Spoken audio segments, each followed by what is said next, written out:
Às vezes nós vamos incorporando ao nosso jeito de ser detalhes que nem são nossos.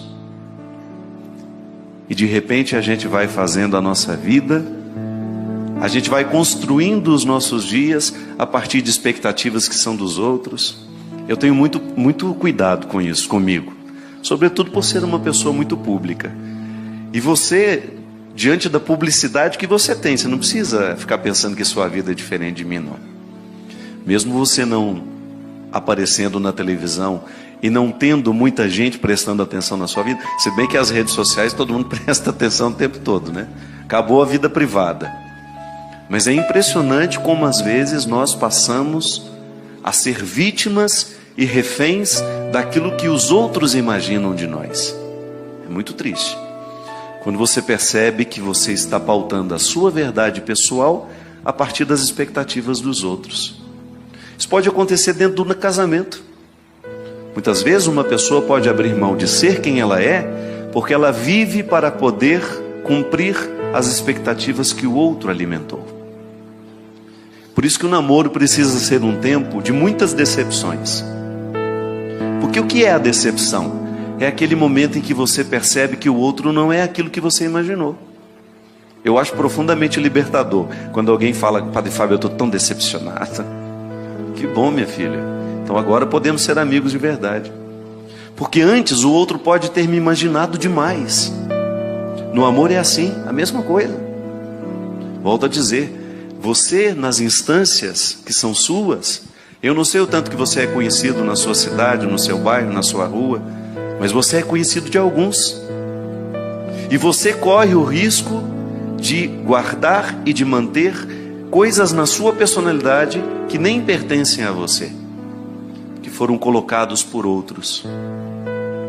Eu gosto muito da experiência que Jesus nos fala no Evangelho de Mateus, uma parábola que ele utiliza-se de um exemplo do campo, porque Jesus era um homem simples, ele não falava de filosofia. Paulo fala filosoficamente. O apóstolo Paulo, quando você pega os escritos dele nas cartas, você tem ali um intelectual falando. Jesus poderia até ter essa capacidade intelectual, mas ele falava de maneira simples.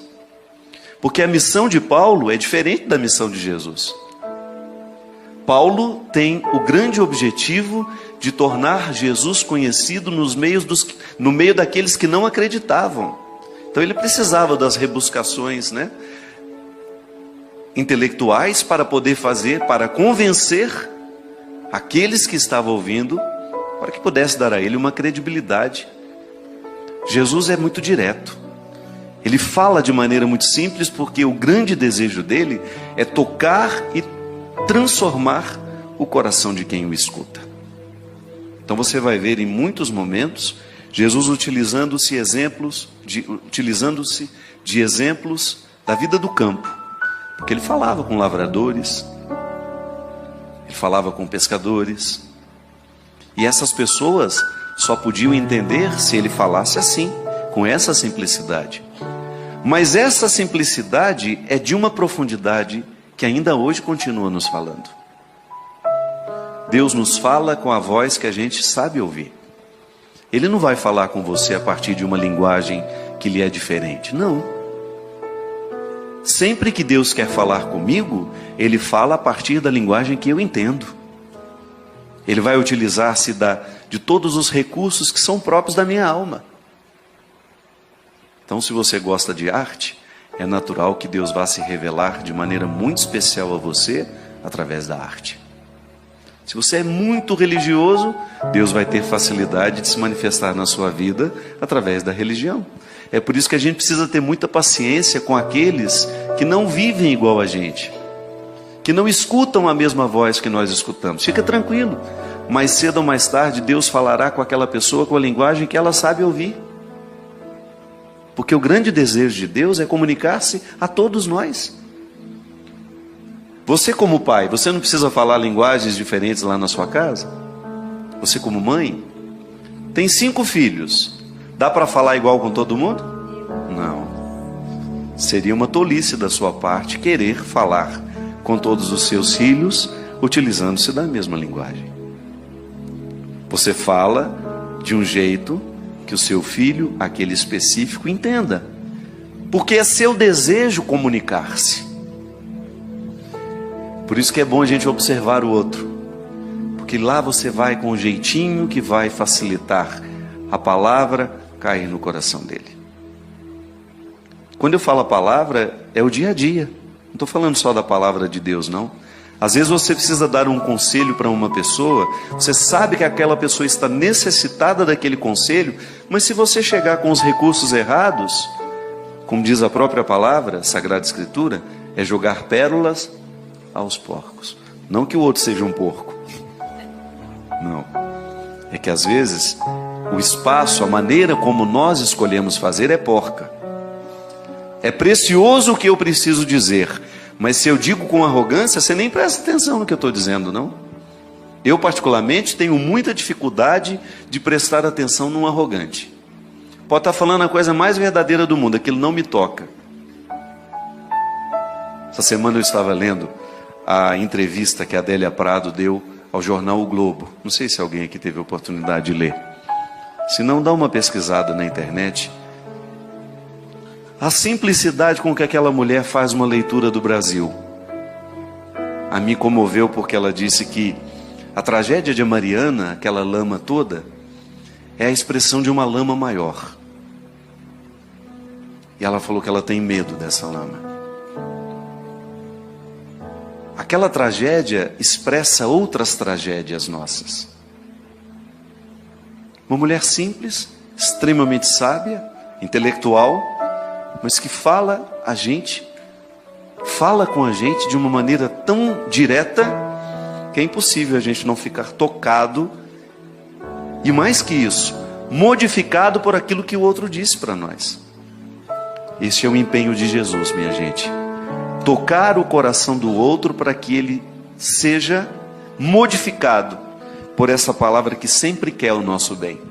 Se você procurar no Evangelho alguma palavra que seja contrária à sua felicidade, você pode me apresentá-la. Não. Toda e qualquer palavra dita por Jesus é sempre favorável ao crescimento daqueles que escutam. Até quando essa palavra é mais dura. Porque você também, como mãe, sabe que apesar de todo o amor que você tem pelo seu filho, a palavra dura faz parte do processo educativo. Não tem como você amar o seu filho e educá-lo sem a palavra dura, vez em quando. Mas aí você encontra o formato certo para dizer a palavra dura. A palavra dura precisa ser dita de maneira que aquela criança ou aquele adolescente, ou até mesmo aquele jovem, identifique que ela lhe é favorável. Sim. A palavra deverá ser sempre favorável, deverá despertar em nós a consciência do que nós precisamos jogar fora para que prevaleça a nossa verdade pessoal. Se a gente se empenhar nessa investigação diária da nossa personalidade, nós vamos descobrir muitas atitudes, muitas coisas que foram colocadas sobre nós, que são um obstáculo para o nosso crescimento pessoal. É por isso que a conversão, minha gente, só é possível àquele que se dispõe a ser verdadeiro. Você pode observar que Jesus em nenhum momento ele lida bem com os mentirosos, porque a salvação só é possível aos que aceitam a verdade. O primeiro passo é a gente reconhecer a nossa indigência. Sou miserável, não tenho medo dessa miséria, administro-a dia a dia. Eu acordo miserável e vou dormir miserável, mas vou dormir consciente de tudo aquilo que pode ser um obstáculo para o que Deus pretende em mim. Eu não posso me render a essa parte estragada que me foi jogada pelos outros, ou até mesmo que foi buscada livremente por mim. Jesus fala dessa realidade a partir do joio e do trigo. É o Evangelho que eu faço questão de que seja a pauta deste programa de hoje. Então Jesus deixou as multidões e foi para casa. Seus discípulos aproximaram-se dele e disseram: Não, desculpa, eu vou pegar um pouquinho antes. Jesus apresentou-lhes esta parábola. O reino dos céus é como alguém que semeia boa semente no seu campo. Enquanto todos dormiam, veio seu inimigo, semeou joio no meio do trigo e foi embora. Quando o trigo cresceu e as espigas começaram a se formar, apareceu também o joio. Os servos foram procurar o dono e lhe disseram: Senhor, não semeaste boa semente no teu campo? De onde veio então o joio? O dono respondeu: Foi algum inimigo que fez isso. Os servos perguntaram ao dono: Queres que vamos retirar o joio? E ele disse: Não. Pode acontecer que ao retirar o joio, arranqueis também o trigo. Deixai crescer um e outro. E no momento da colheita, direi aos que cortam o trigo: Retirai primeiro o joio e amarrai-o em feixes para ser queimado. O trigo, porém, guardai no meu celeiro. Aí depois, nessa continuidade que eu estava lendo, Jesus explica para eles o significado dessa parábola.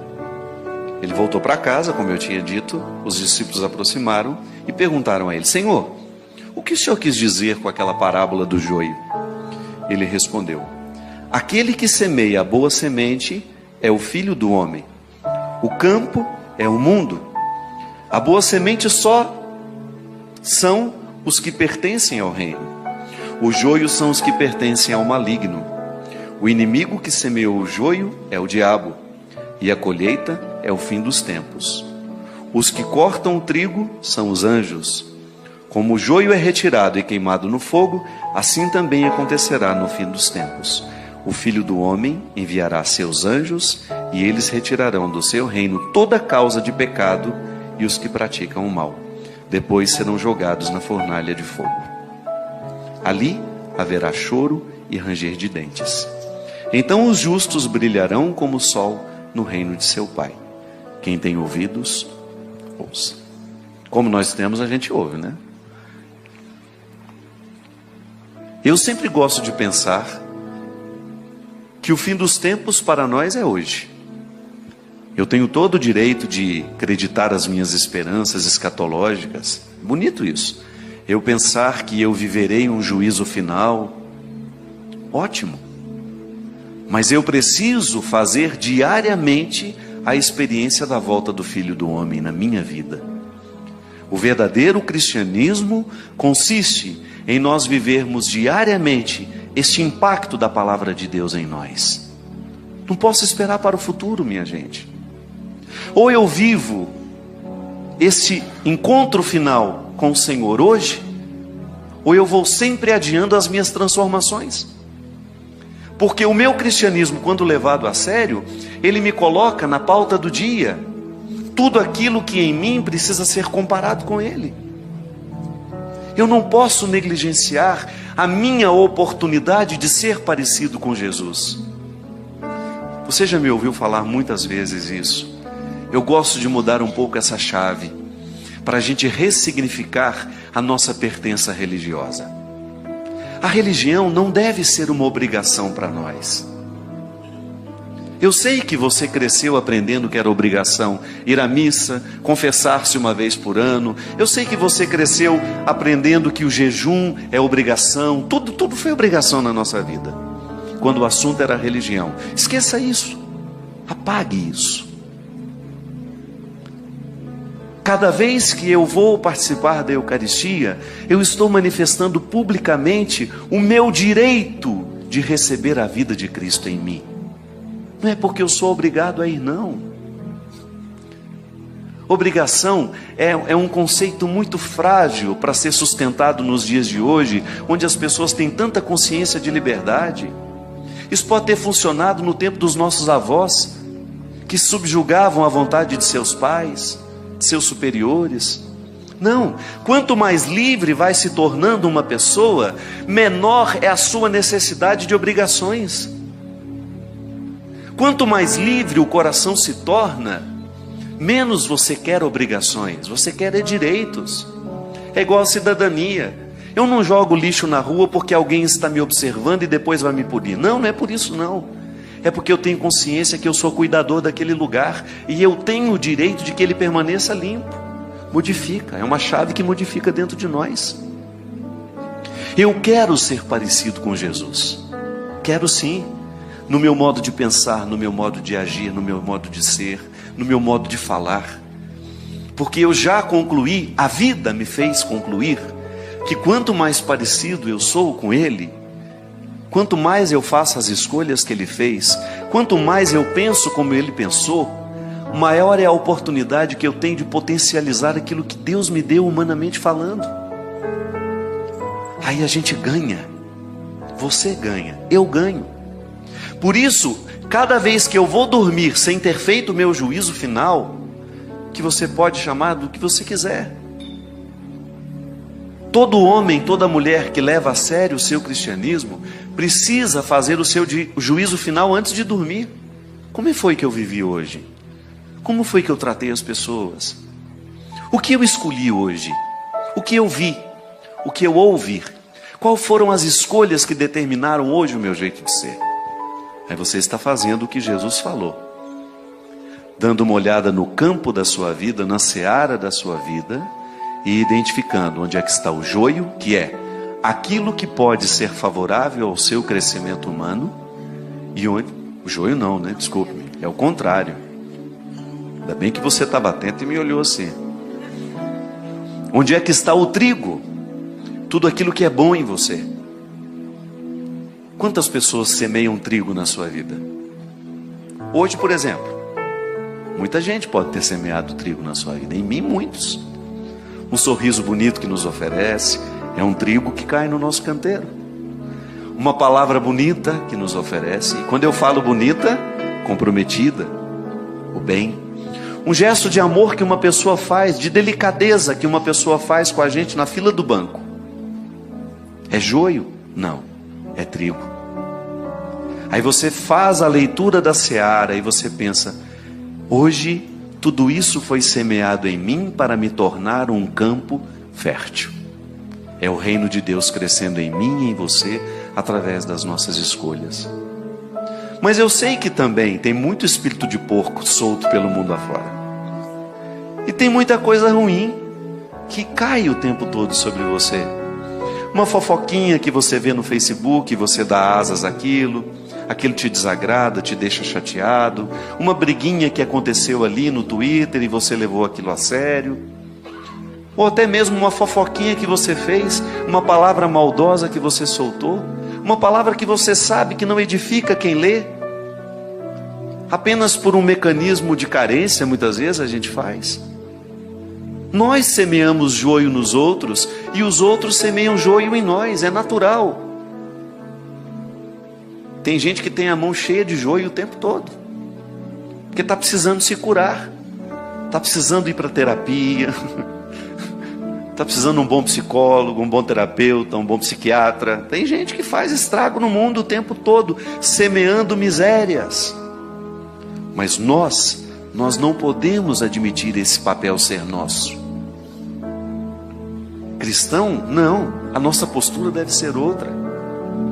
O nosso compromisso deverá ser diário, em não permitir que o mundo seja semeado por coisas ruins a partir de nós.